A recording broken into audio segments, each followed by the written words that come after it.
to fly a plane in his own country.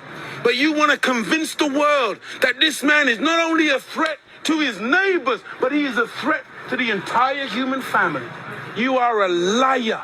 Liar. And the people are intellectual cowards who sit down and suck up this filthy lie in order to justify evil against the Iraqi people who are dying by the thousands every day because of sanctions and other punitive measures which have been imposed by America, Britain, the European nations, and the so-called United Nations. If he was a man of peace, why the war with Iran? Brother, thank you for your speech. Oh, just 1 second, please. Sorry, if he was a man of peace, why the war with Iran? If he was a man of peace, why the war with Iran? Because Iran, at that time, was in a popular revolution of the people. Iran at that time was getting rid of a dictator placed there by America and Britain. They were getting rid of the Shah that America and Britain had put on a peacock throne in that region. And the Ayatollah was returning home to be the leader of a popular revolution of Islam to make Iran. And then America and all of her allies financed Saddam Hussein, gave him $80 billion and gave him weapons to attack Iran in order to destroy the popular revolution. Saddam was their friend then. He was in bed with them then. But you still think it's the Iraq and Saddam. No, you got to look at the paymaster. You got to look at the Satan behind all the wars. And over 1 million Muslim young men lost their lives in that war. But that was what was financed by America. So you need to get your facts right, and you need to know what's really going on. Yes, sir. I want to know, sir, why the Europeans are so insecure about the other people? I mean, what's right about Iraq can get a nuclear? It's a very, very intelligent question. Where they go, they kill people. It's a very, very intelligent question. Very, very intelligent question. And the question is, why are the Europeans so insecure about other people in the world? And why do you, after everywhere you go, you gotta kill and murder the rest of the people of the human family? Your history is written in the blood of the black, the brown, the yellow, and the red. Why are you so insecure? Do you know what brings about insecurity? Beyond the mains. What brings about insecurity is when you have a false concept of yourself. And the false concept of self is white supremacy. They believe that they are better because they are white. And as a result, see, when a man has that kind of silly mentality, Hitler had the silly mentality that the white man, the Aryan, is superior. So then at the Olympics, Jesse Owens kicks up all the Aryans. Hitler is outraged. He's angry. That's very simplistic. Yeah. Well, you need it to be simplistic.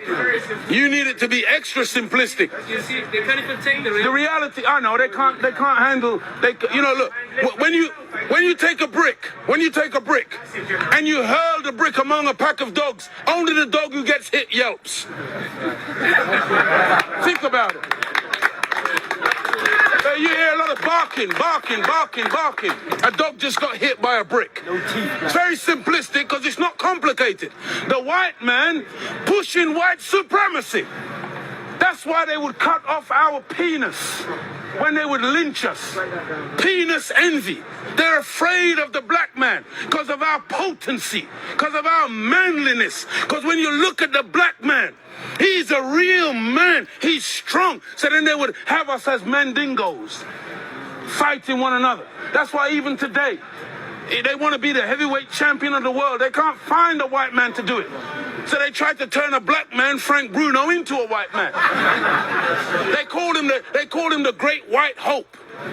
They're desperate. They deny us. I'm talking about the insecurities. We're not allowed to play golf. Why are we not allowed to play golf? Because we are inferior. We can't play the game. But let one black man into golf. Then all of a sudden there's a tiger in the woods. And he doesn't just play golf, he becomes the master. We're not allowed to play tennis. Let black people into tennis. We go straight to Wimbledon and win it in 1935. A black woman.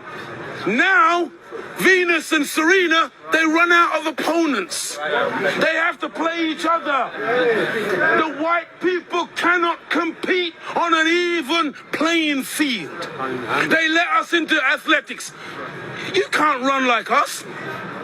You let us into any field of endeavor, we dominate it.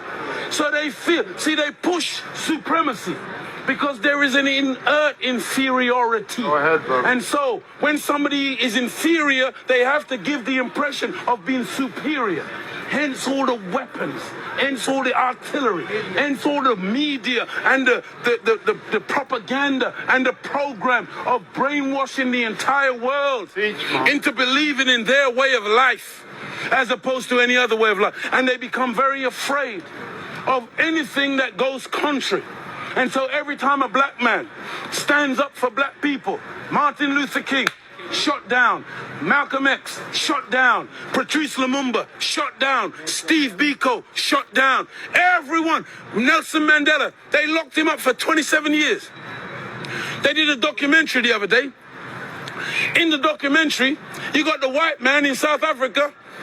He's now admitting that for the 27 years they had Nelson Mandela locked up, they said they were slow poisoning him to destroy his mental faculties. When they deemed that he was no longer a potent force, they let him out. Now they let him out and they get children to play music and they say, Nelson dance. And they show the world the great statesman, Nelson Mandela. Nelson Mandela, whose wife, Winnie Mandela, a warrior queen, kept his name alive and kept the struggle going for 27 years. Nelson comes out, they slander her name. Nelson leaves her. Now they target Winnie, because Winnie, when Nelson came and shook Margaret Thatcher's hand, and shook Reagan's hand, Winnie said, I'm not shaking their hand. They are the enemy. So Winnie wouldn't bow. Nelson would bow. So they said, okay, now we embrace Nelson. Give him to the world as the great statesman. Look, he's wonderful. Look, he smiles with everybody. He dances. Because that's how you like to see the black man. Dancing. See, Farrakhan don't dance. The Nation of Islam don't dance. We're soldiers. You don't like to see a black soldier because you think that your armies are so great. You ain't seen an army till you see the black man's army. That's right. You ain't seen discipline. See, you're afraid of the Nazis. You talk about the Nazis and their jackboots. You ain't seen marching yet. When you see the black man when he mobilizes, and you have never taken us on a no battlefield, never. You have only ever defeated black people via stealth, via divide and rule, via feigning friendship and coming in and then destroying us from within. That's over. That's why you don't see none of you in this circle. It's now very clear. It's now very black and white. We no longer are asking for acceptance. We no longer are asking you, love us. Can't you see we're human beings too? No, now we say, get thee behind me, Satan. Now we say, we stand with God. George Bush says, you're either with me or you're with the terrorist. We say to George Bush, we're not with you and we're not with the terrorists. We stand with God. That's right. See, there's a third choice.